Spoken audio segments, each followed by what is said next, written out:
thank you for those who are here and just filtering in. Hopefully everyone got a lunch and is not skipping that for this. So I'm Nick Magliocca from the University of Alabama, in the US. I'm going to be the first presenter, but I'm also going to moderate this session. For those of you who weren't here before lunch, there was a part A to this session. And this session collectively is looking at armed conflicts and illicit economies and how they're potentially influencing land use and land use change. So the morning part of this, I think, focused more on armed conflicts. Now we're going to shift just a little bit towards illicit economies. And I'm sure we're going to hear how these things are related as well. Again, if you weren't here this morning, I'll just reiterate the pitch. So there's a special issue that's being co-organized among many of the session organizers. It's going to be in Journal Land Use Science, focused on this topic and kind of related topics. So if you're interested, please feel free to reach out, let us know. Okay, so I already said who I am. I'm presenting on behalf of a large collaborative team. This is some work that's funded by the NASA Eklund program. And it's part of a broader project that's looking across many protected areas. Sorry, thank you. Many protected areas through Central America, but I'm going to focus particularly on Costa Rica in this talk. And it says exceptional case, and I'll talk a little bit about why that is. So the context for this is that transnational cocaine trafficking or narco trafficking through Central America, which we refer to as the transit zone. So we're not talking about coca production. You're going to hear about some of that later. There's another presentation going on, I think, maybe at the same time about coca production in Central America. I'm not talking about that. I'm talking about the actual movement of the drug shipments and the impacts that has. But in the last couple decades, about 80% of the cocaine that was moved north from South America went through Central America as the transit area and became this preferred transshipment route in about the mid-2000s. And this was primarily due to response to counter-drug interdiction, and particularly US drug policy. This idea of going to the supply side and trying to remove shipments from that supply chain would have the greatest impact. That, of course, has had many implications. So we get a picture that looked like this in about 2006. You've got a lot of both aerial and maritime movements there. Just something, oh, hello, butterfly. Yeah, something that looks like this in 2017, right? So it has intensified in scope, and magnitude. What was once a Western Hemisphere problem is now a globalized cocaine trade. And so we are asking questions about what happens when you see, the red won't show up here, but all of those shipments moving through Central America. What happens to those landscapes when this illicit economy shows up? And from some previous work, from qualitative evidence, we have three main pathways of which narco-trafficking affects land use change. And first is through direct use. So you're seeing land clearing for clandestine infrastructure, like this airstrip here, but also territorial control. One of the easiest ways to establish control in Central America is just to clear the land and establish use rights. So you see a lot of that. Also money laundering, right? All that illicit capital has to go somewhere. Cattle ranching in particular has been implicated in this, in Guatemala and Honduras in particular. Also some of these other agribusinesses, oil palm, which is going to be a major player in the story I'm going to tell today. And there's the delay. Wait for it. There it is. Also these indirect effects. What happens when all this illicit capital lands in these rural economies? And it can transform them, it can open up speculative markets, it can gain access to places that otherwise wouldn't be accessible. So this is a part of this broader project. We're focusing on these three particular protected areas. There are three of the five remaining great forests in Central America. But I'm going to focus particularly on the Osa Conservation Area, which is down there at the bottom of the screen. So what makes Costa Rica different in this case? Why am I saying exceptional Costa Rica? Well, Costa Rica certainly has this reputation for ecotourism and more well-developed and enforced environmental governance than many other countries in Central America. And we don't see the massive and rapid deforestation, something our research group has coined narco-deforestation, that we see in Honduras and Guatemala, and this is in the Rio Platino Biosphere Reserve, due to a clandestine road that's used for trafficking. So we see very rapid land clearing. We're not seeing that in Costa Rica. Wait for it. Maybe. There it goes. Another thing that makes Costa Rica unique is its very well-developed export infrastructure, particularly for its agricultural exports and its agribusiness. So along with Panama, Costa Rica is sending the vast majority of that either originally or through reshipment, re-export of the fresh produce that's feeding particularly the EU and the EU market. So that'll also be a player in the story. I don't think it likes my images. There it goes. So this was a recent study they did and estimated the amount of cocaine flows that may be leaving through particular containers to the EU from Central America. And you see Costa Rica is the biggest, thickest line there, somewhere between 500 and 1,000 metric tons annually, based on trade capacities and security settings, feeding this growing EU cocaine market. So coming back to this context, we're asking the question then, how much, when, and where can we say that land use change is being attributed to narco-trafficking? So the first thing we needed to do, of course, was create the land change product all the way back from 1986 up through 2020. And generally we see forests pretty stable. That's the top green line. The yellow line there is pasture, also pretty stable, kind of going back and forth. The big change here is the black line where you see expansion of oil palm. It's also there in the map. We also needed to bring together as many possible data sources as we could to identify where and when narco-trafficking activity might be taking place. So we used a data pedigree approach, which is a way to make very disparate, fragmented, different scale data interoperable. That could produce, so here's, for example, some of the data sources we have for Costa Rica. You've got drug and asset seizures. We've got some flow estimates, lots of reliance on news media articles. Also some intelligence sources giving us some information about where and when this is happening. And bring this together in data pedigree, that gives us the standardized and comparable scoring system, right? So you see in the yellow and maybe some of the green there, anything above 3.35, we have decent confidence that narco-trafficking activity has increased in those locations. And we can also estimate the earliest time in which that happened.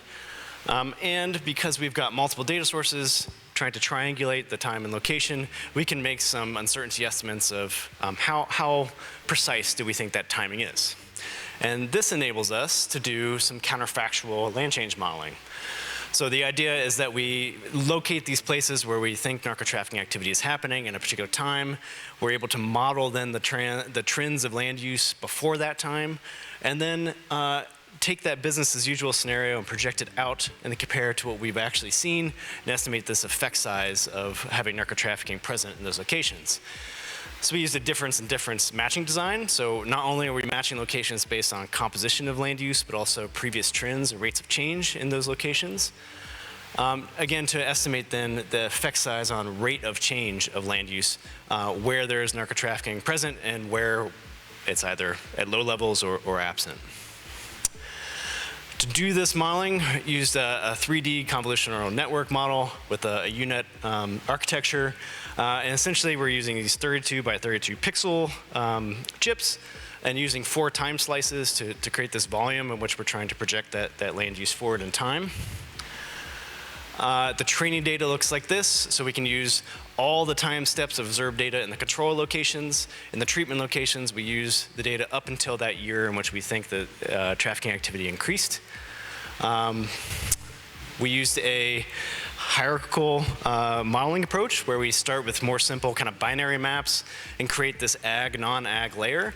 And then once we have that layer, we can mask out areas where we think there's just this crop and pasture, and then estimate specifically for those particular land uses. So we get those classes there. But then we use that ag map to create a mask to say, okay, where else is it non-ag? And then try to look at this forest, non-forest layer in those areas. And then we retrain the model and distinguish between the specific land use categories. So we get forest, banana, and oil palm in this landscape.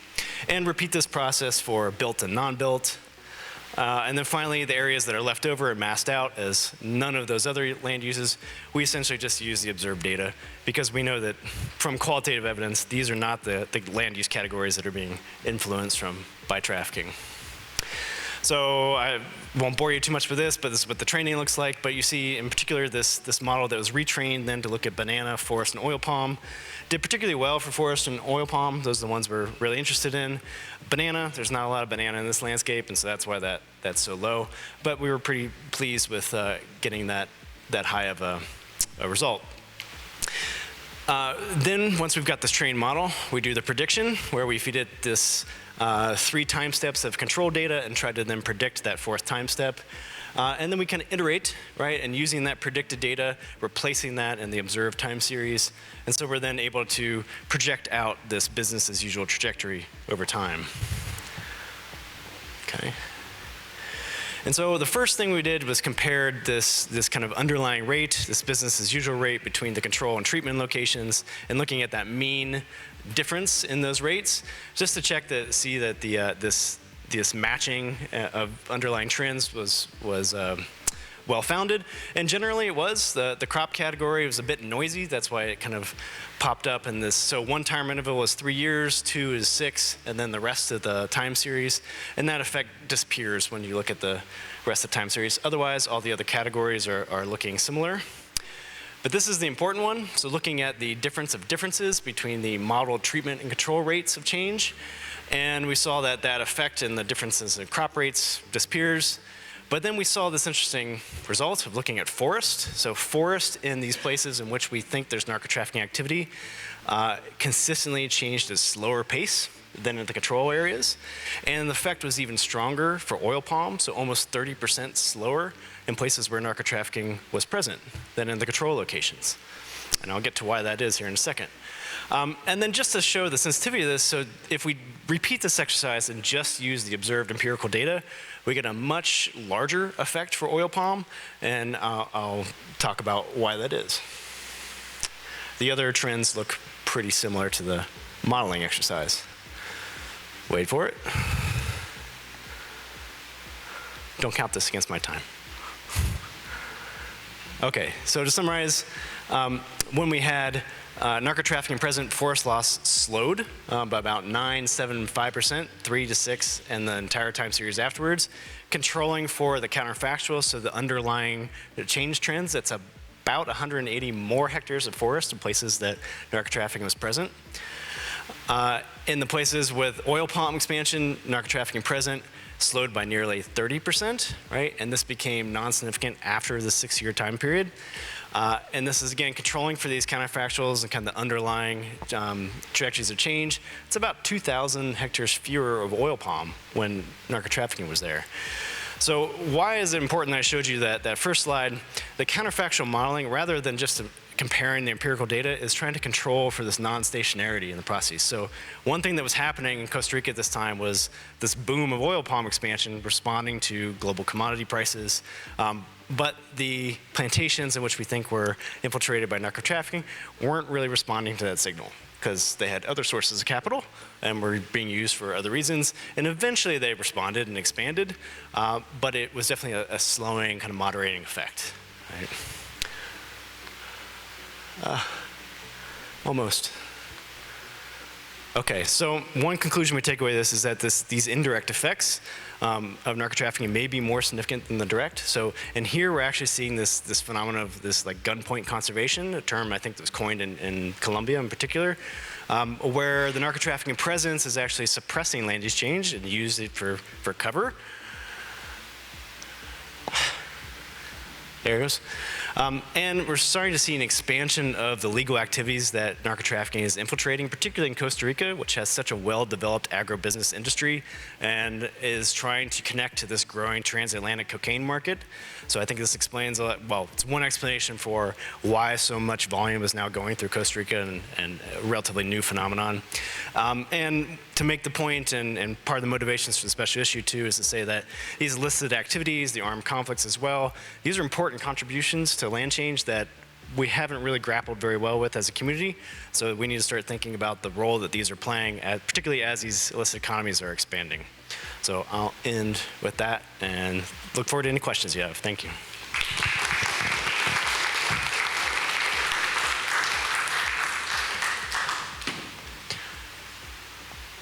And now I'll be moderator. Questions for the speaker? Yes, please. Do you have a...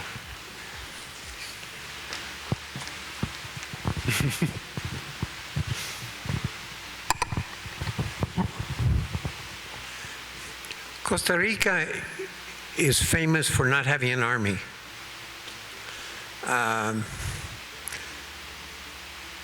It's also famous for having a government that oppresses indigenous people and peasants to such a way that they the government policy systematically impoverishes peasant and indigenous communities.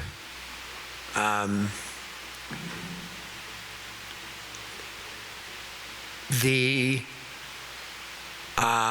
oil palm business is an extraordinarily destructive business for land. It makes the land unsuitable, I think is the right word, for any other product should there be an effort to be diversified agriculture.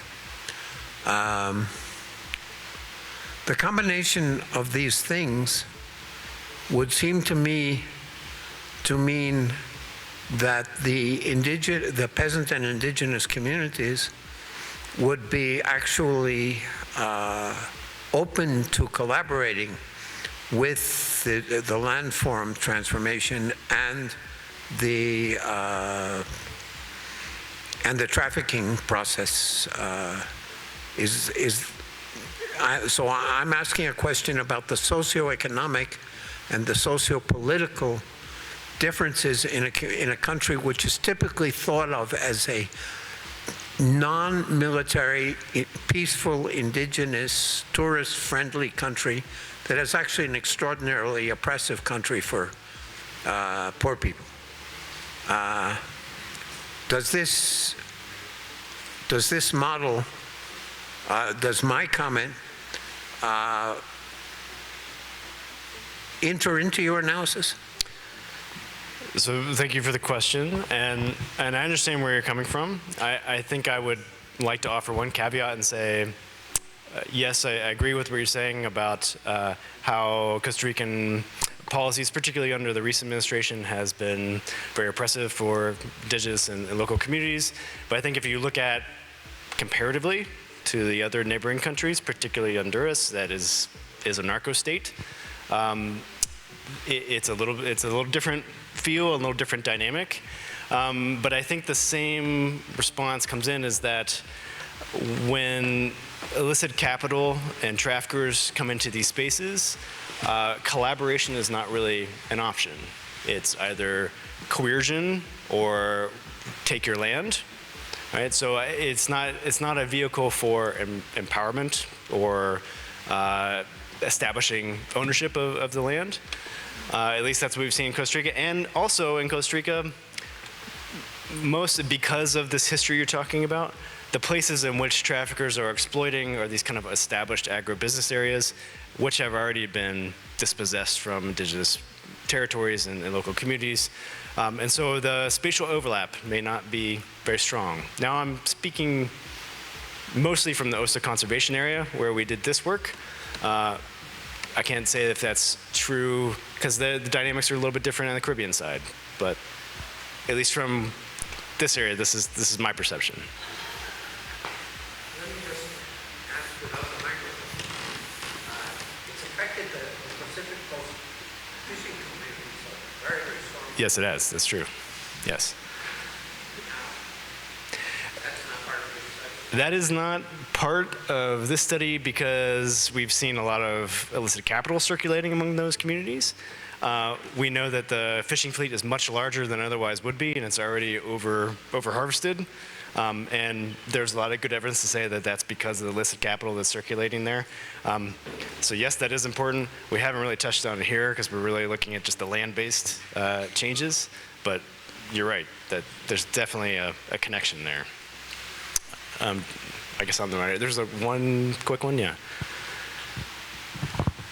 I was just hoping you could clarify. So it seems to be like a 6-year lag, and then do you expect it to catch up and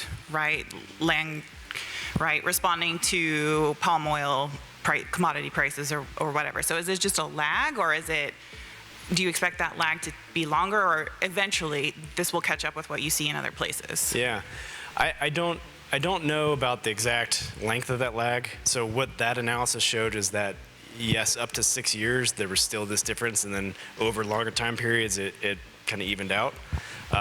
And I think it was, they saw the opportunity, traffickers saw the opportunity to expand those plantations and increase the laundering operation and control more territory, and so they took the opportunity. This is kind of what we hear from the qualitative data on the ground.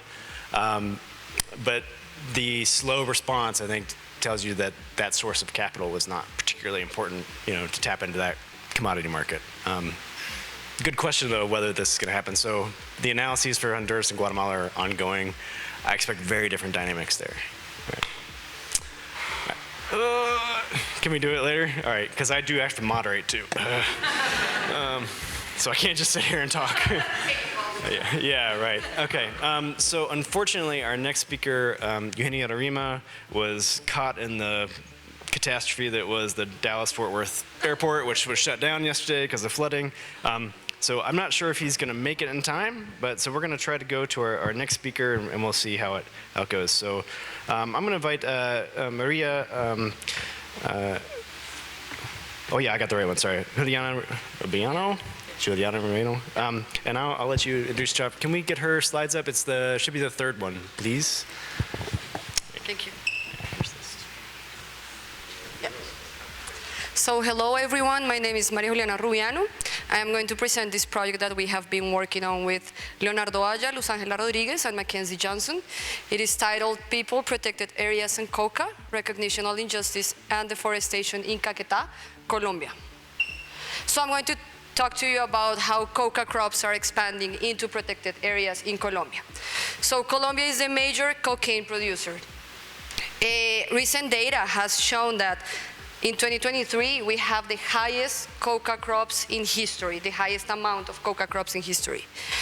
48% of those crops are inside environmentally sensitive areas. 18% of those are located inside protected areas, and 30% of those are located inside ethnic territories, so indigenous or Afro-Colombian communities.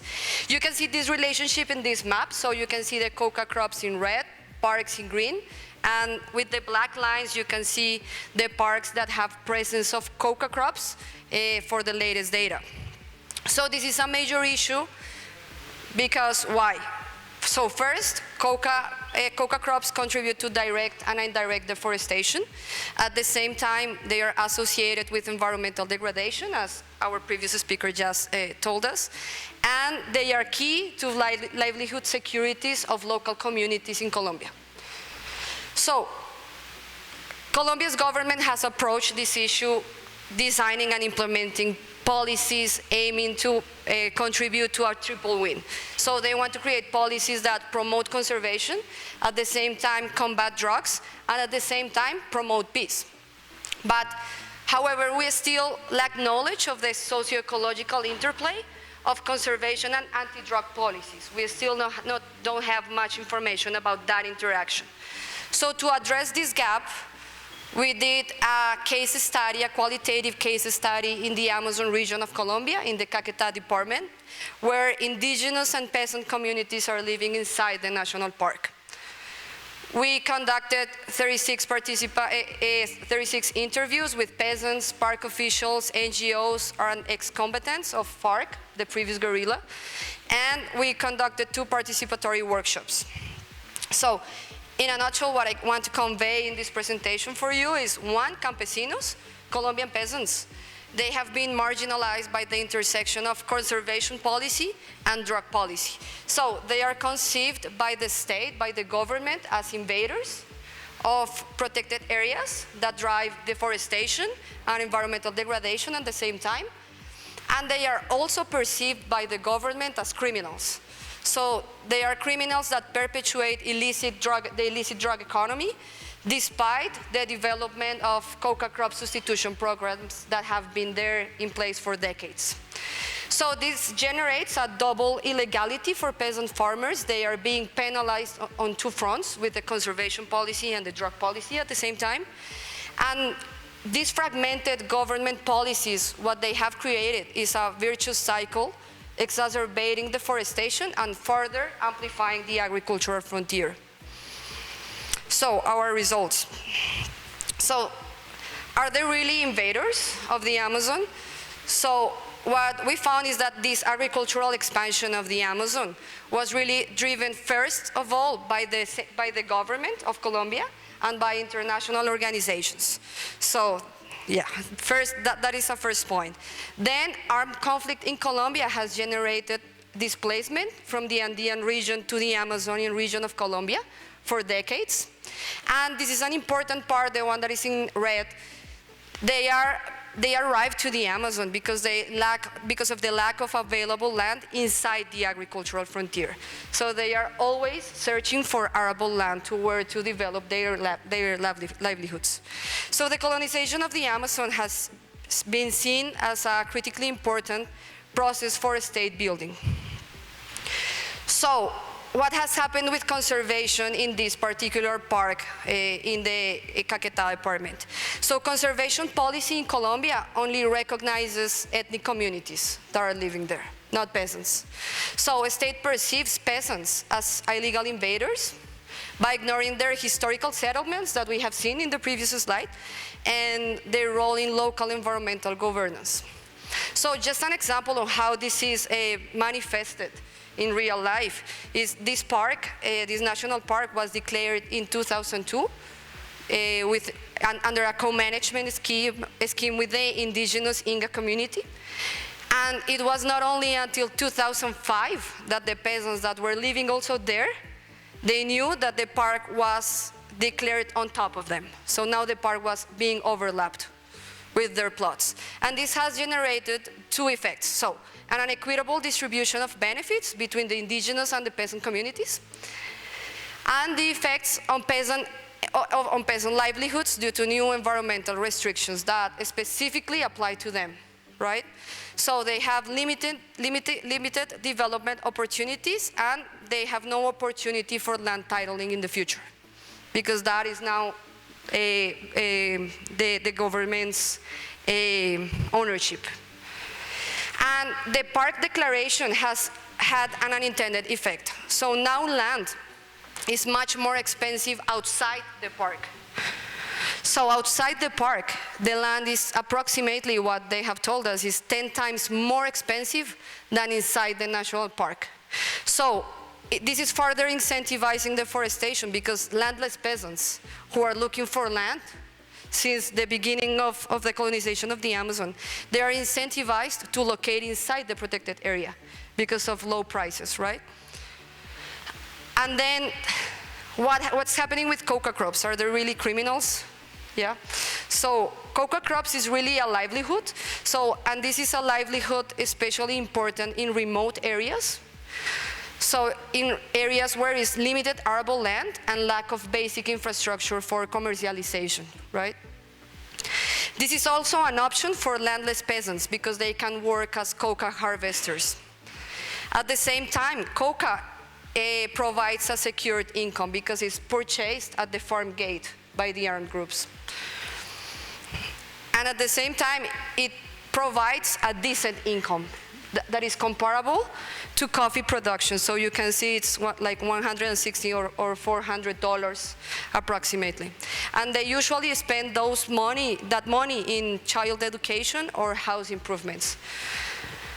So now they are perceived as criminals and illegal producers that are linked to cocaine trafficking. And how has the government of Colombia approached this issue? So in Colombia, they have designed and implemented for decades failed anti-drug policy programs over and over again. So Inside the parks, even if you can't believe it, that happened. The glyphosate aerial spraying happened in the parks of Colombia for a long time. Eventually it was banned because of environmental degradation inside the natural parks, but that happened. Also, manual eradication, forced, that is also forced, and voluntary coca substitution programs.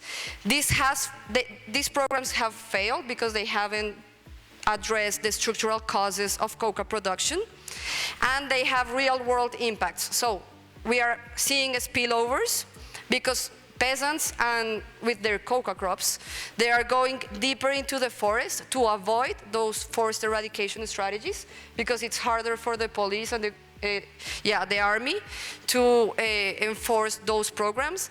And they are also displaced, searching for arable land because the glyphosate damaged all the land. And also that what we are seeing is that those coca crop substitution programs are a major incentive for cattle ranching and monocrops. So they are really, they are doing substitution of coca crops for cattle, but that doesn't solve the problem because they are still amplifying the agricultural frontier. So this has generated a virtuous cycle of deforestation, the fragmented government policies between anti-drug policy and conservation policy. So both policies, their aim is to push people away from the park, right? That's what they want to do, the conservation and the drug policy. But actually what they are doing is forcing them to move inside or to go even deeper into the park. So besides the environmental impact of having coca crops inside the park, anti-drug policies are pushing already vulnerable families and farmers located in buffer zones, so outside of the parks, in the buffer zones, in the boundaries, into the core of the protected area due to forced voluntary drug eradication efforts. So these implications, I think this has important implications for conservation and peace building. So the triple win policy is based on this double illegality of peasant identity. They are seen as invaders and as criminals, and this reinforces a criminalized notion of their identity. This is manifested in fragmented policies that are creating a virtuous cycle of deforestation and also already putting in danger and in vulnerable situation, vulnerable communities in Colombia. And I think this poses important questions on how we need to have an extensive dialogue about rural land access in conservation and drug policy. So we need to start thinking about how to address structural causes to ensure long-term peace and long-term conservation in this context. So what about land access, for example, or arable land access and basic infrastructure for commercialization as a strategy to address deforestation inside parks? Also, I think this opens a window of opportunity to think about how to design innovative strategies in drug policy with an environmental approach. I think that is something that we haven't addressed much, and I think that is important. And for example, even going further about thinking maybe legalization of drugs or regulation of drugs is by itself an environmental policy approach. So that's what I wanted to tell you today. I'm open for questions or comments. Thank you.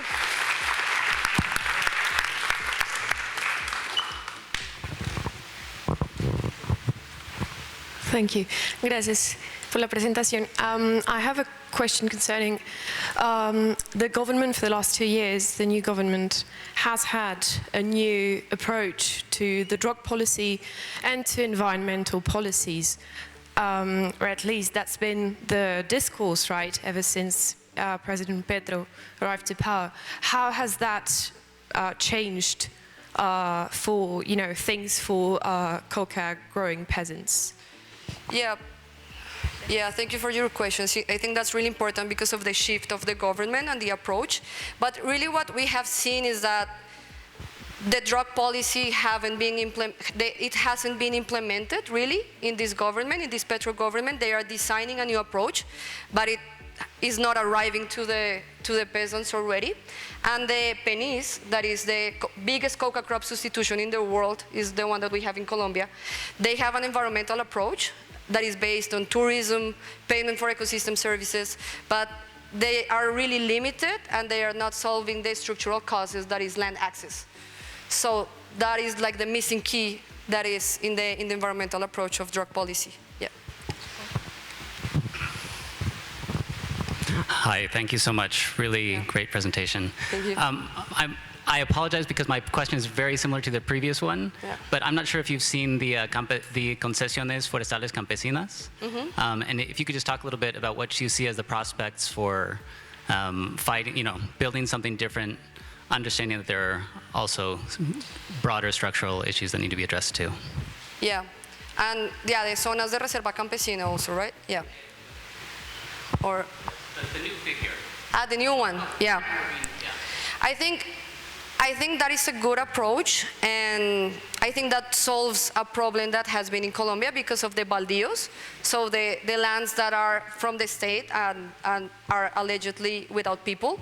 That is trying to solve that problem. I think that is a good pathway to start, but we still have the problem of roads. So we provide a land access, but what happens with the peasants that arrive there and they don't have commercialization routes? They are still dependent on coca crops. So I think it's not only land access, but also basic infrastructure for commercialization of illicit products. Thank you for your presentation. I have a few contextual questions to ask. I'm here. Yeah. Because I don't know much about Colombia, and there are a few missing elements that I don't really understand. So you say 2023 is a record year of coca production. Yeah. So I don't understand. I mean, I'd like to know why, because from outside we hear Colombia is doing great progress on the peace process. Yeah. It's becoming a safer country, less crime, etc. So maybe you can update us on that. And the second question is on the anti-drug policy, where you seem to say that the government has failed in understanding the role of those peasants in producing the coca. So in that case, what part of that coca is indeed destined to drugs, and what part is for other byproducts? Okay, yeah. So the first question related on the 2023 figures, right? Yeah, so that is a question that all of us that we are working in drug policy, we pose all the time. Because if you see the figures that the government says, even when Duque was the president, you saw like coca crop substitution programs, they are amazing. Everyone is substituting their crops. But still, you see, since last year, we have the highest figures in history of coca crops there. So they are really, what's happening there is the globe effect. So the peasant here is substituting coca crops, but they are locating their coca crops in another plot. So if you just see the figures of the program, yeah, that is correct. I did a coca crop substitution program. I don't have my coca here, but I relocated the coca inside the park because the program is not arriving really. So it lasted at least in the protected areas, at least I think more than 5 years to arrive something of the project. So they are forcing peasants to eradicate coca crops, and 4 years later, the program, the specific elements of the program arrives. So they still are dependent on coca. They are just relocating their coca crops inside the protected areas because they need to live of something. And the other question about was the relationship between how coca is different from illicit.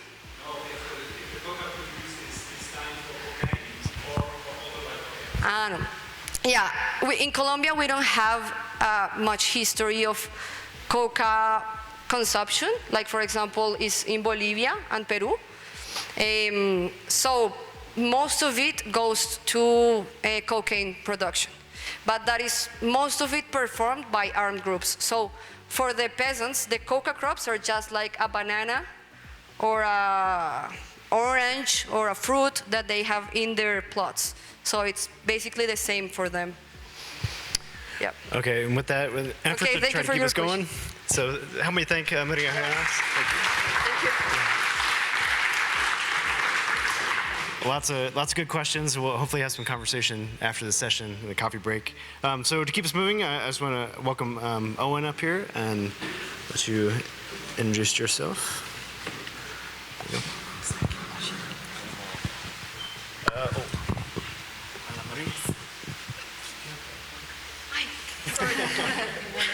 Good afternoon, everybody. My name is Owen. Going to continue our discussion today on conflict in land systems.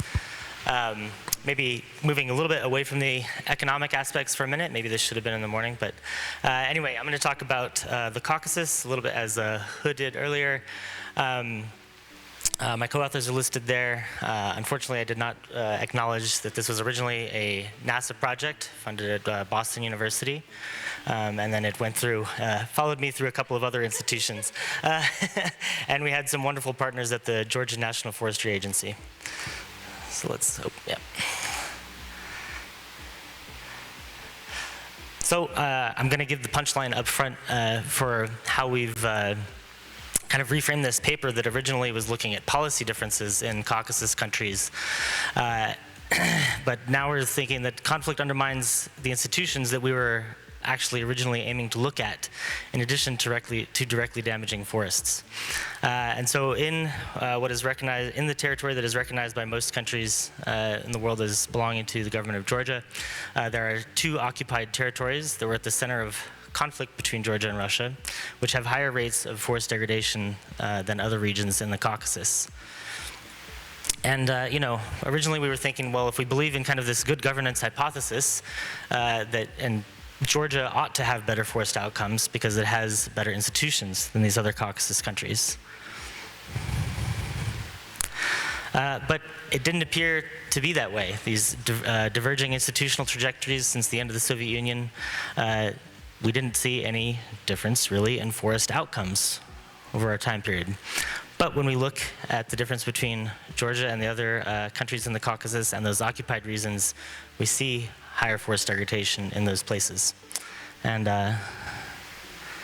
these didn't quite load in the order that I was hoping with, but yeah, it was showing the direct damage to forests. And earlier we heard about damage to Ukraine's built infrastructure, but the forests there in Ukraine have also suffered dramatically under the last couple years of war.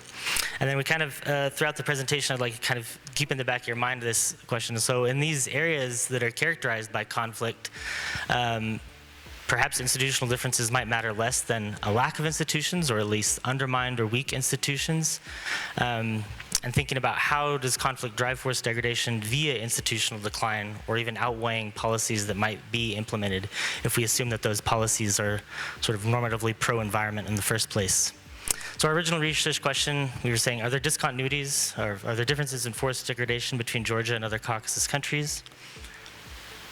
And why were we even looking at this region? Well, it's a marvelous biodiversity hotspot in the world. It's one of the WWF recognized global biodiversity hotspots with high levels of species endemism. And it's not just the wild things, it's a diverse human place too. There's several dozen ethno-linguistic groups, including 3 indigenous language groups besides the Indo-European and Turkic languages. And on the right there you see kind of a map of some of those different peoples and languages that are spoken there.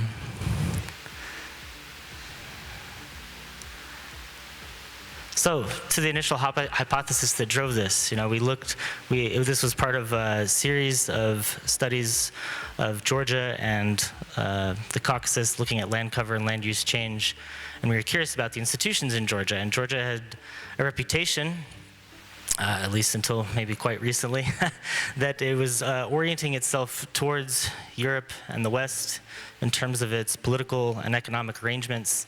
And even in these quality of governance indices, you could see the yellow line there with the arrows. That's Georgia, and so we kind of have an idea that, hey, it's doing pretty well relative to its other post-Soviet counterparts. And a bit about the outcome variable of interest here. The major land cover change since the late 80s up till now in Georgia has been forest degradation, but it only affects 4% of the land area, which may be like 7% of the forest area, since it's 60% forest. And as mentioned in some of the earlier talks, you know, I think Chris talked about how he used the word canopy opening in the Miombo woodlands because it wasn't necessarily a negative environmental outcome to have an open canopy. We didn't get into the details of what degradation really meant in these Caucasus forests. at least for this study, we're just thinking about reductions in forest canopy cover without becoming complete deforestation, using a threshold of 10%. So the design is a spatial difference in discontinuity. And for those unfamiliar with a regression discontinuity design, it's where you're using the fact that there's an arbitrary threshold that divides the subject populations of interest. And in this case, since it's spatial, we're looking at borders as the somewhat arbitrary threshold there. And we used the large-scale international boundary data set for the main country borders and also some borders from the Georgian government to identify the occupied regions. And then we used remotely sensed forest degradation from Shijuan Chen's continuous change detection data set for degradation in the Caucasus. And because these borders are not as arbitrary as we would like, especially the one between Georgia and Russia, it follows along the spine of the Greater Caucasus mountain range. And so we looked at these discontinuities over time as well to try to get around the fact that that's not necessarily an arbitrary threshold. And so there's the map of the study region, and do want to emphasize that, we're not in an area that where conflict is occurring. We're not trying to take sides or anything here. We're just trying to identify what we're looking at and develop an analytical framework. And so you can see, I don't think the laser's working, but in light blue here, in north central Georgia and far northwest Georgia are the two occupied regions that became interesting in this study once we found that there weren't really any differences in forest degradation over the time period between Georgia and the other places we looked at. So very simply, when we look at Georgia without its occupied territories compared to the three other Caucasus countries, Armenia, Russia, and Azerbaijan, there's our border. You see that vertical line is the threshold in the regression discontinuity design. And even though you have different regression functions on either side of that, you don't see a break at that borderline. And we're really focused on, in particular, on observations closest to the threshold, so on either side of that vertical line. And you see that even if it's perhaps a different equation, there's no discontinuity. But when we throw in the occupied territories, a discontinuity opens up. And going left or right of that vertical line is kilometers away from the border, I should say. So this makes us curious, and so we look at proportional forest degradation over time, both in the 4 Caucasus countries and the 2 occupied areas. The 2 occupied areas bordered in red. The upper left, we have Abkhazia, and in the bottom right, Skin Valley or South Ossetia. And you see that over the several decades of the study period, they did have proportionally higher forest degradation. And here's where I'm going to start venturing away from our original design, because we realized, okay, there's not this institutional difference that we expected. And then I kind of reframed our paper to think about conflict. And this is the Uppsala Conflict Data Program showing deaths during our study period, 89 to 2023. And they are concentrated in the 2 occupied regions, so there does seem to be at least the hint that conflict might be behind this forest degradation. Then I move into the challenges of this study. When we look at the discontinuity coefficients over time for the 2 occupied regions, we see a lot of noise, very large confidence intervals for those, and as well on the panel F, the bottom right.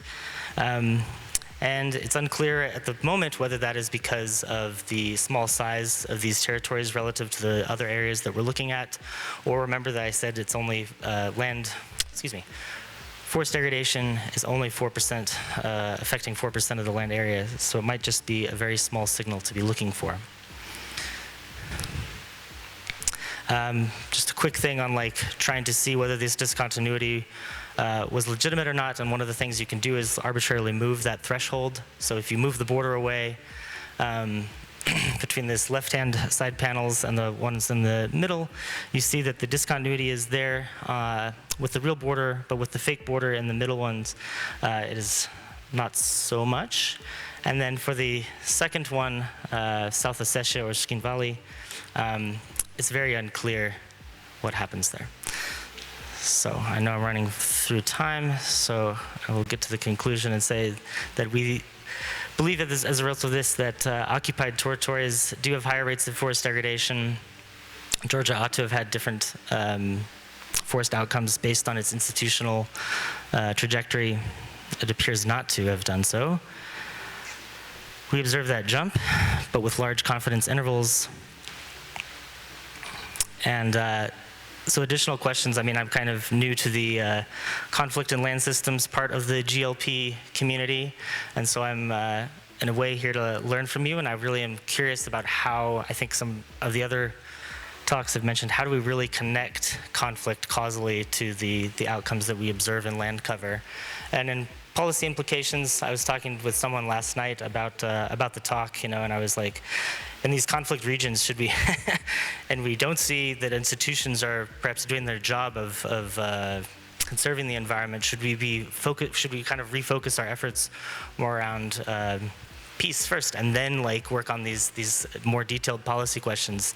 And I don't think it's quite such a coarse binary. I think that both can happen, and even in conflict zones, you need to not abandon institutions, because once conflict subsides, you need even weak institutions or something as a building block. But I do like the idea that perhaps in these conflict zones, you know, environmental peace building can be a way to open up discussions and maintain scientific exchange as a basis for finding that peace and conserving the environment. Thank you.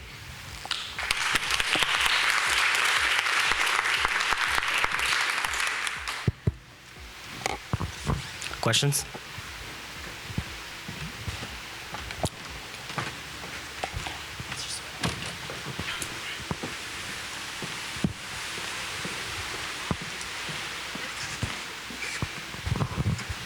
Hello, thank you very much for the presentation. My question is more of like a, kind of like a thinking out about like, why would conflict directly be impacting forests? And what comes to mind is like how modern warfare has changed so much. And it would be interesting to understand like how, depending on the technology, like how technology has developed, we have like bigger bombs, compared to like 10 years ago. I don't know if you guys follow like conflicts and like mother of all bombs recently that they said was dropped somewhere. So it would be interesting to understand like how during this time pass in that particular area where the conflict is happening, like how much is the degradation occurring over time? Like, is it just occurring at the point of when the conflict starts, or is it like at the end?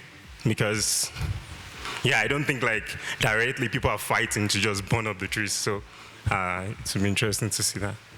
That's a great question. I think it goes to what I think I was indicating, but perhaps didn't say very strongly, which is I think in this case it's more of a matter of conflict undermining the institutions that protect forest rather than direct damage. We do see direct damage when we did fieldwork in Georgia and we're visiting sites of forest degradation.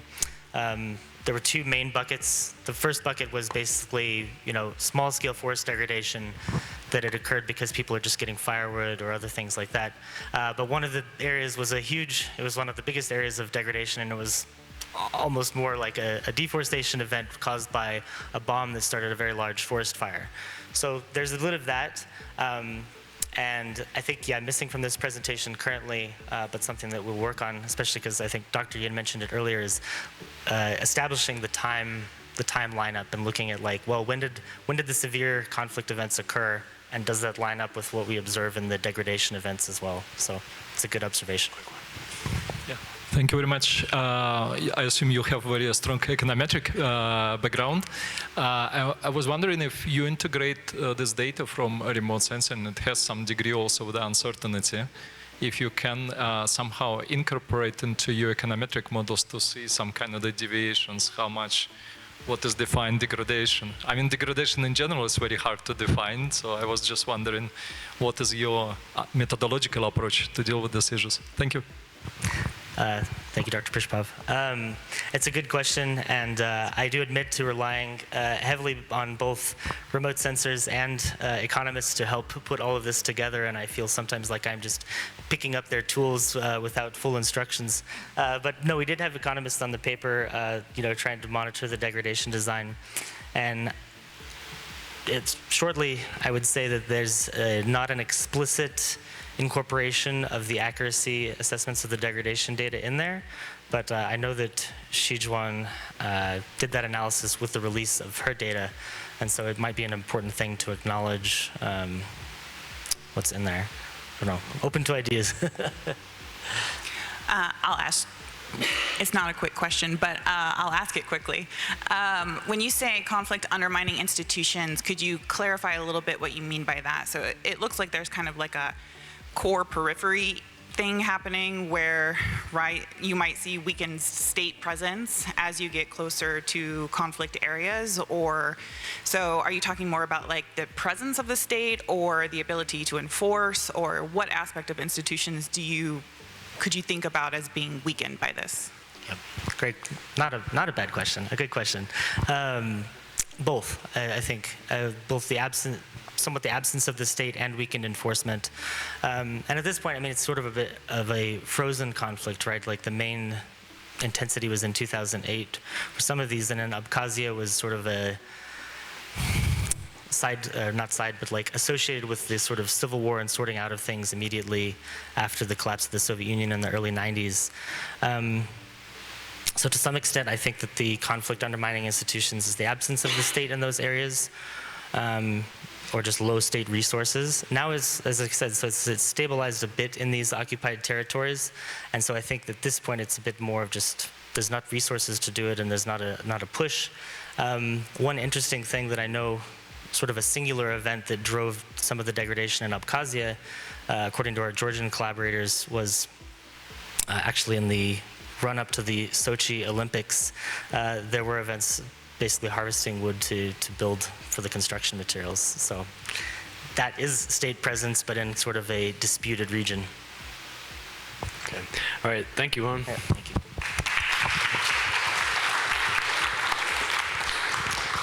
All right. Next, I'll welcome Jeremy.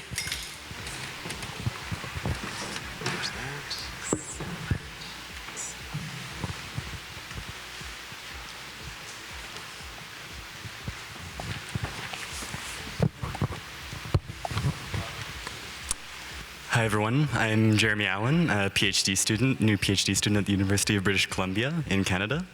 And today I want to share with you two excerpts from my PhD work that look at how conflict dynamics drive the severity of land system disturbance. And this is building off of the talks earlier this morning on the armed conflict focus sessions and also the talk we just heard from Owen.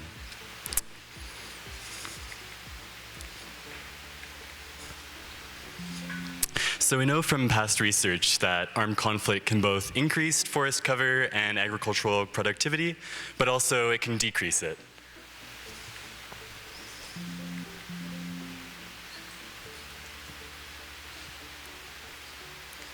And so in today's talk, I'm just going to be focusing on instances and mechanisms where there's this decrease, as this is what's most relevant to people's food insecurity.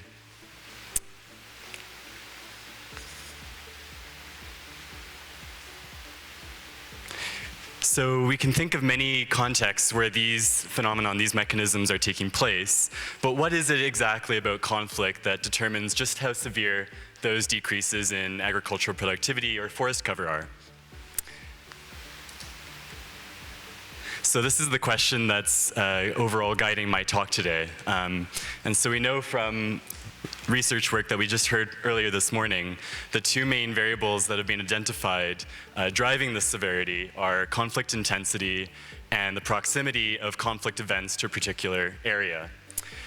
And you can think this is actually very intuitive, right? So if we look at conflicts that are more intense, there's more casualties, bigger bombs, right? The mechanisms that are driving that disturbance, whether they be agricultural abandonment due to people fleeing or the destruction of forests or energy crisis, they'll also be much more severe.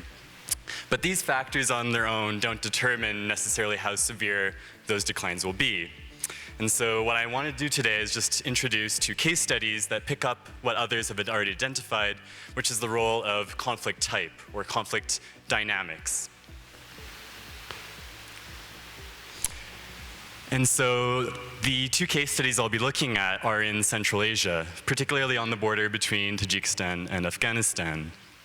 And the reason for the selection of this study site is it's a very ecologically contiguous region that's been politically divided since the late 19th century.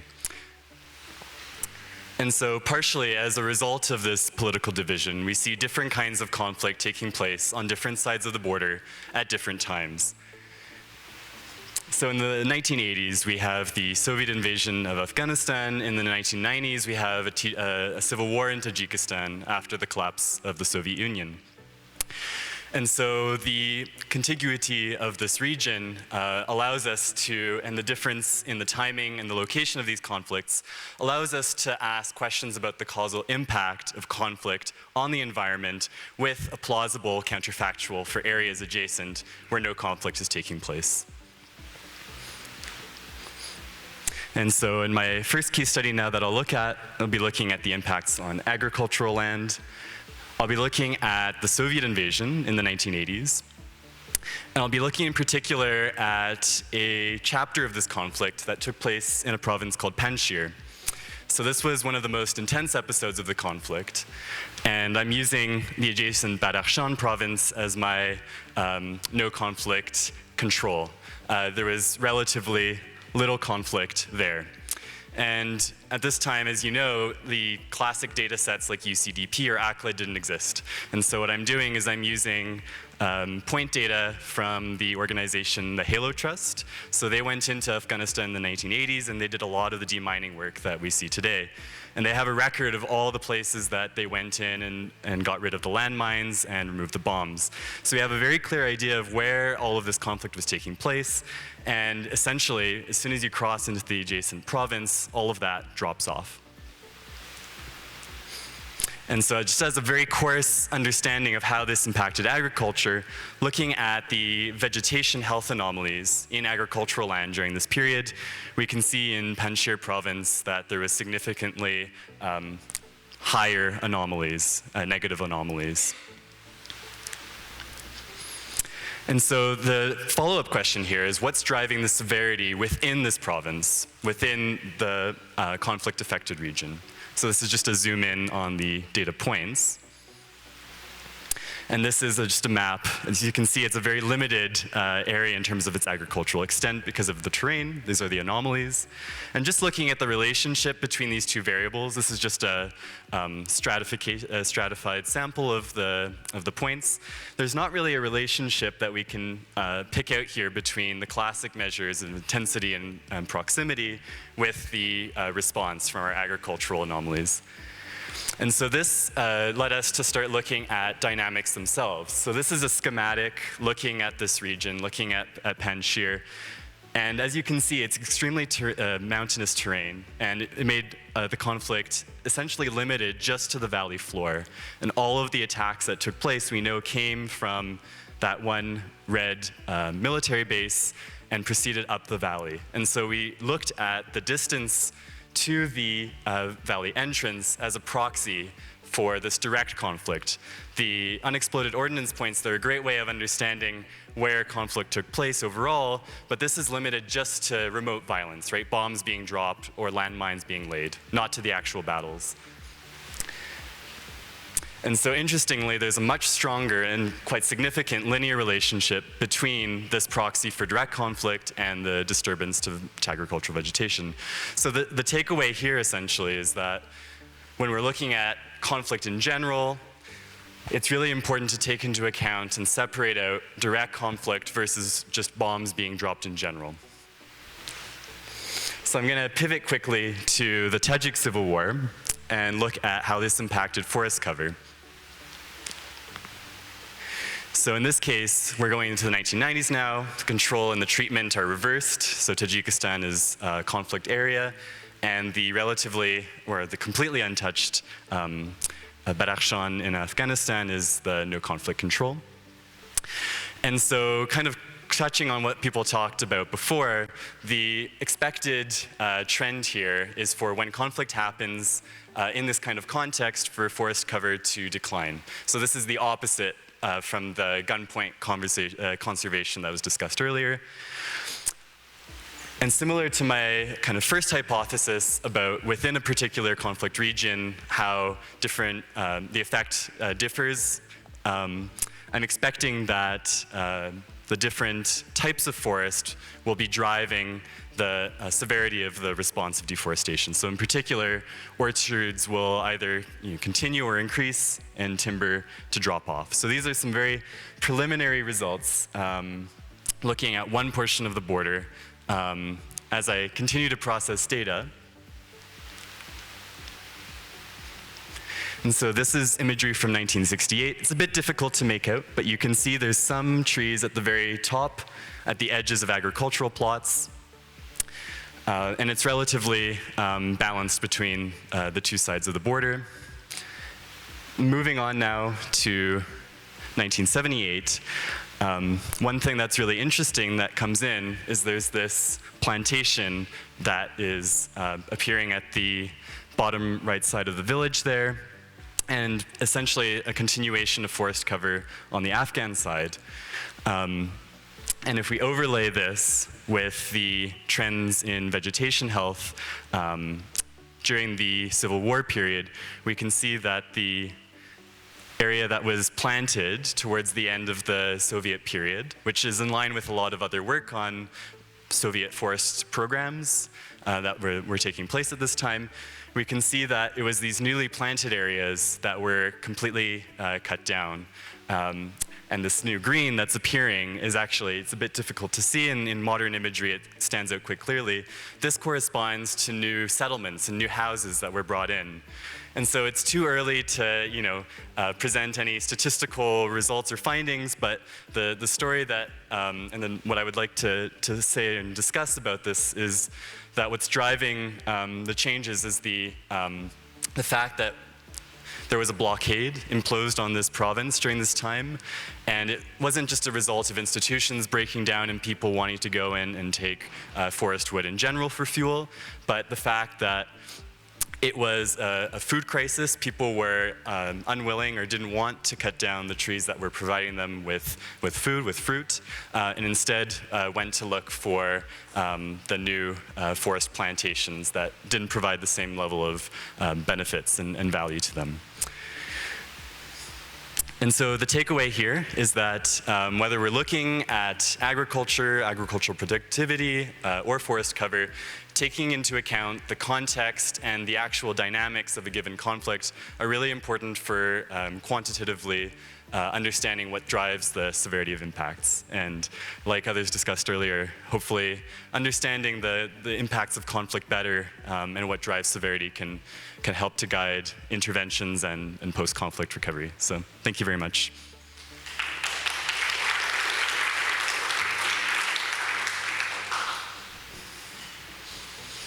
Yeah, happy to take any questions now.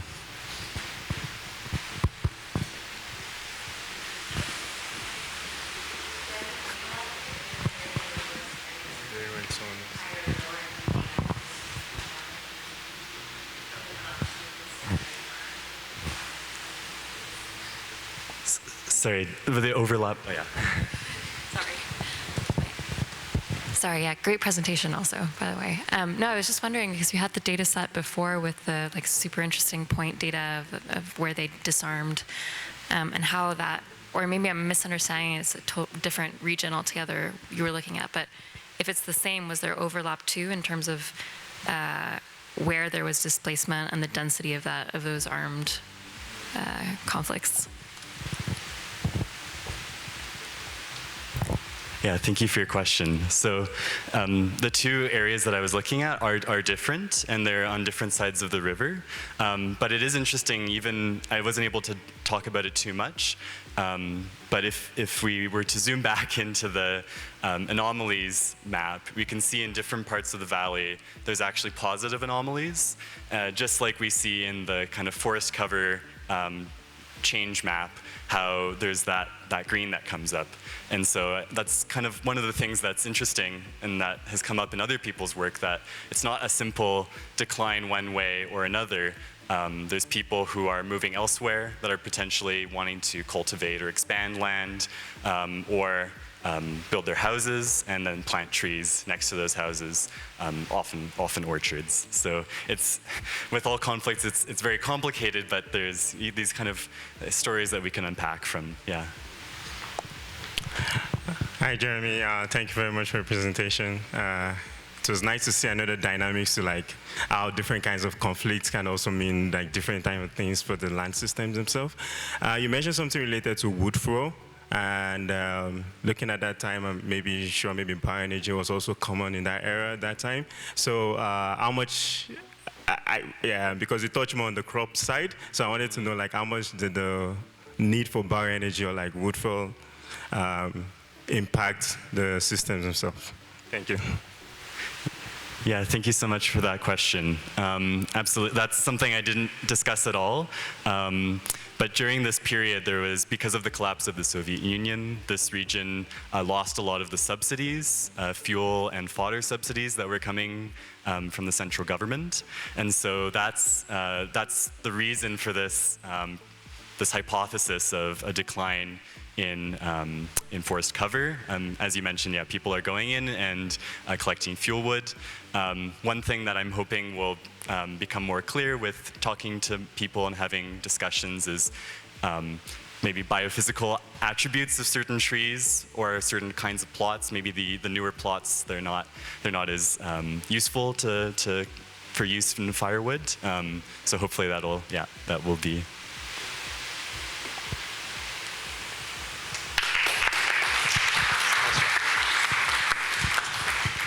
Thank you. I'll welcome up our next speaker, Manuela.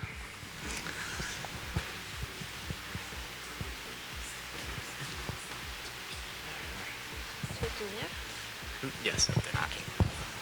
Okay, good afternoon, everyone. I am Manuela Quijano, and I'm going to present our ongoing research project with Mackenzie Johnson and Luz Angela Rodriguez.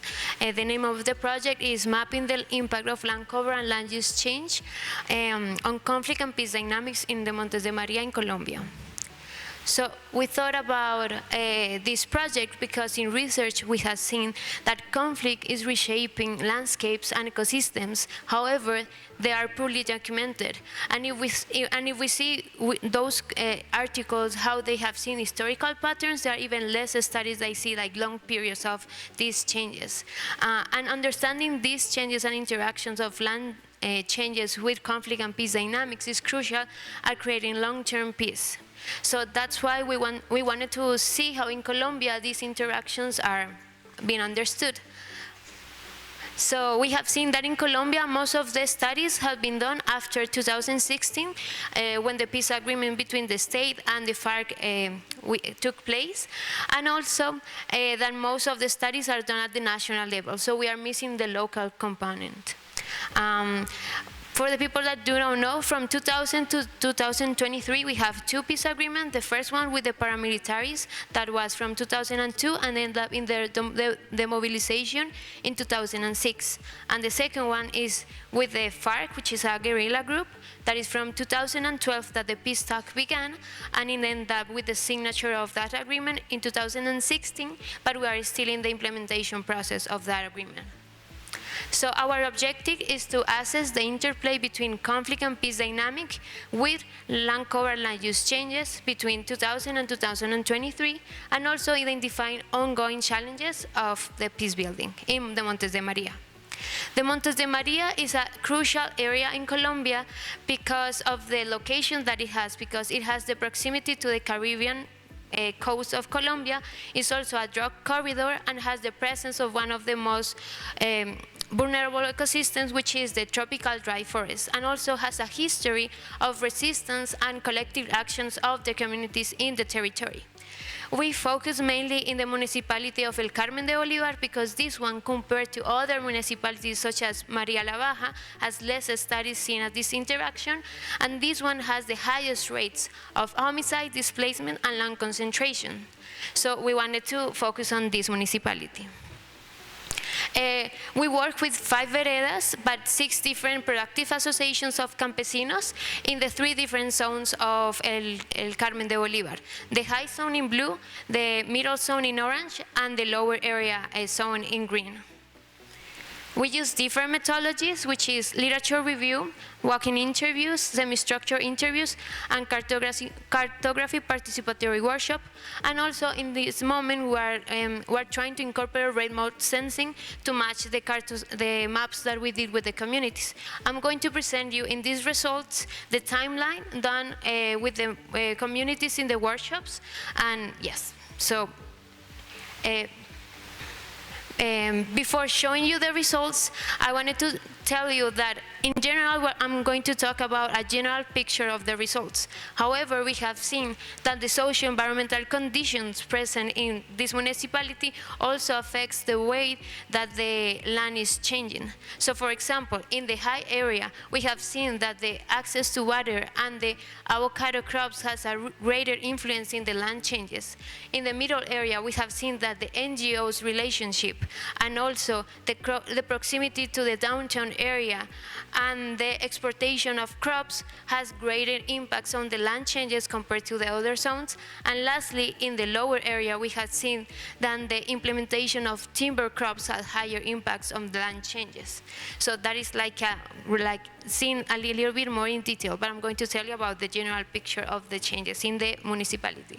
So first of all, we have seen that the displacement produces afforestation, but also plantation agriculture. Secondly, we have seen that the paramilitary demobilization that I told you previously that ended in 2006 result in a small scale deforestation and when the campesinos return. But also, it created larger deforestation because investors like businessmen came to buy land in the territory. Thirdly, we have seen that the NGO presence and the FARC peace talk create and build trust with the communities, which encourage smallholder campesinos and campesinas to intensify their production, their crops. And lastly, in Duque election in 2018, we saw that this president, the new president, undermined the confidence in peace building, which disincentivized agricultural investment. So now I'm going to show you 4 different time periods and the maps, and we're going to see those changes throughout the maps that we created with the communities. So the first time period is 2000, the second one is 2008, the third one is 2012, and the last is the 2023. In the 2000, the context is that in the municipality and in Montes de Maria, we have the peak of the violence. Just a side. In Santa Rita is in the middle zone, Cascajo is in the lower area. So this one was the peak of the conflict. So we see that in the red dots, there were like few houses. We see that the forest is present in the general veredas, in the 2 of them. And what the people was telling us in the interviews is that from the 95 until the 2004, most of the territory was abandoned. The people were forced displaced in the territory. But also, this, well, you cannot see it, but the other campesina was telling us that even though the people were displaced, the nature got a benefit on this. And what she mean is that the forest increased, and you can see that in 2008. In 2008, because of the mobilization process of the paramilitaries, which ended in 2006, the people were coming gradually into the territory. So we can see, for example, that in Cascajo is different. There were just like one family in the territory, but if we see in Santa Rita, we can see that more people were coming. So the return was faster in Santa Rita than in Cascajo. So the people, when we talked to them, they were saying that when they returned to the territory, the forest was already there. But also at the same time we were seeing, and that was even more present as I told you at the beginning, the timber monocrops were more present in the lower area. So this campesina is saying that the Antioquia businessman and all of the forces came and bought 52,000 hectares of land. They started using caterpillar bulldozers to the forest. And also, well, it created like greater damage, environmental damage, those like land concentration. And now in 2012, when the peace talks started, we can see that there are more people present in the territories and in the two veredas. We can see in Santa Rita with the yellow dots, those represent the crops. And here in Cascajo, there are like little paintings of the crops. We can see that the people were more present in the territory. And the people here were saying, this NGO member was saying that in 2012, with the FARC peace agreement was already taking shape, and that brought hope to the people. You can feel it. It was impressive how people move, how they could dream and think again. And also the NGO member was saying that that stopped until 2018, which was when Duque started like his president election. And then also one of the campesinas was saying that at that time period, the institutional support shifted from one crop to another, but that was generating income to the families. And finally, in 2023, we can see that there are more families present in the veredas, but we see less like forests compared, for example, with the 2000 and 2008.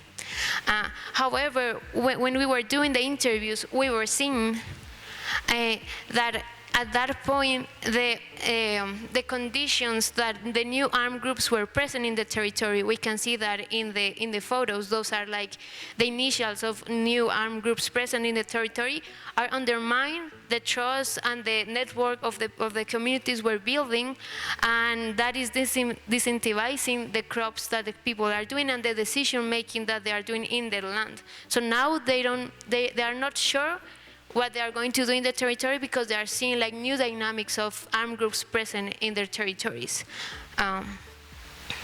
So this is like the summary of what we have seen. So for example, we have seen in the 2000 that people were forced displaced, the forest was increasing, then the businessmen came, they bought like plantation agriculture, which created land concentration and land uses such as timber, monocrops, and then with the paramilitary demobilization, the people started coming gradually into a return to the territory, and they were like gradually implementing the crops in their homes. And then when the peace talks started in 2012, they were gradually having more incentivized with the NGOs and international cooperation. But then in 2023, from Duque's election until 2023, we have seen that there is a shift on the trust that the people have on what and the decisions that they can do in their territory. So this is the aspect that I was telling you at the beginning as well, and is that the future complements that we want to do with the research is that we are gathering ground truth data, and we are going to incorporate the plans, the maps that we did with the communities, with the remote sensing maps, and we're going to see similarities or difference and how each one like classifies and see the tendencies of changes in the land and their territories. So this is ongoing. And well, the conclusions is that over different time periods, the control and the decision making and the agencies that the campesinos have over the land has changed. We have seen that through the maps. And this affects the way and the opportunities that they have available. Also, with this case study, we can see the importance of a small-scale study to understand land cover and land use changes, which will understand and will contribute understanding the dynamics of conflict and peace. The third conclusion is the drivers of conflict and the effects of peace building and are geographical complex, as I show you with the different natural resources access, such as, for example, in the high zone, that the water access contributes more in shaping the land use changes. Like those different things are more like specific dynamics locally affect greatly what happens in their territory. And the last is that we need to understand greatly what happens with the relationship between land uses and peace building to know how to achieve long-term peace. Thank you.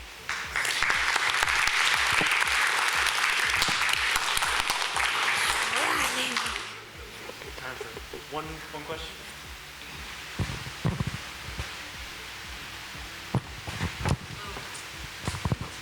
I guess thank you for that really interesting talk. I guess it's a question for everyone in the session, in the sense that the talks on the Central Asia were very like remote sensing heavy, top down, sort of invisibilized the actual individual human agency. And then these talks from Colombia were all very focused on like the whole livelihood portfolio of the smallholders. And so I guess this question is to you, but maybe reflecting back, like, I mean, do you feel like the top-down remote sensing studies are missing something by getting so focused on like a single signal? And what can that learn? What can they learn from your approach? Sure. Thank you for the question. Well, as I told you, we are right now in a process of working with the remote sensing team in this research. And throughout the process, I have been learning how they do the maps. And sometimes the way that you decide, for example, you have a pixel. The way you decide in what pixel, what type of cover is there, has a greater impact on the communities. So for example, if you have in a pixel 2 land covers, when you create a map, you need to decide what happens. And that changes the consequence in the communities. And with our with our qualitative research, we can complement that, and we can fill the gaps that sometimes when they are making the decisions on how to produce the map, they cannot truly understand. And we bring complexity into the understanding of the drivers of changes. So I think they are not we are not fighting, but we complement each other. They just trying to find the vocabulary that will help us move forward and maybe not like divide, because I think sometimes we use like different methodologies and we don't talk too much. So with this research, it has been helpful that we have, like with Juli and like myself, we are learning how to do maps. But yeah, I hope that I understand. Is there a remote sensor that wants to respond to that? Speak for yourselves. Is you trying to bridge it? Okay. Okay. Yeah, thank you very much for your question. That is really something that I always think about, because I am trained as an anthropologist, but I am trying to do geospatial analysis right now in my research, and I really think that we need to further do like mixed methods research, because I think it's really important to have general trends that the remote sensing is able to do, but I think the underlying mechanisms of, for example, human behavior, we are missing that with remote sensing. And I think the complexity of the stories in local, in regional, and even in national level, we are also missing it, because even in econometric analysis that are also social science based, I think we can't really grasp that data, because you can only really identify X, Y explanations and only one variable at a time. But with qualitative research, we can really understand the complexity of the whole story and find things that are really difficult to find with data, like with quantitative data. For example, this complex relationship of parks and unintended effects in buffer zones, and it's really hard to know that is happening if you don't go to the field. So I think this is something that we really wanted to do with this project with Mackenzie and Manuela and me, is to try to promote everyone to do qualitative research and remote sensing, because we think that is going to that bridging that gap is going to help us create better policies. Yeah. So I'll take the moderator's prerogative and just add one quick comment to that and say that in our project, we have taken a very similar approach in saying that the qualitative ethnographic insights tell us where to look and what to look for in remote sensing, right, and inform that. And one last pitch. On Thursday, the Theme 1 keynote and plenary will grapple with this exact question. So well done. So thank you all, and let's carry on the conversations in coffee break.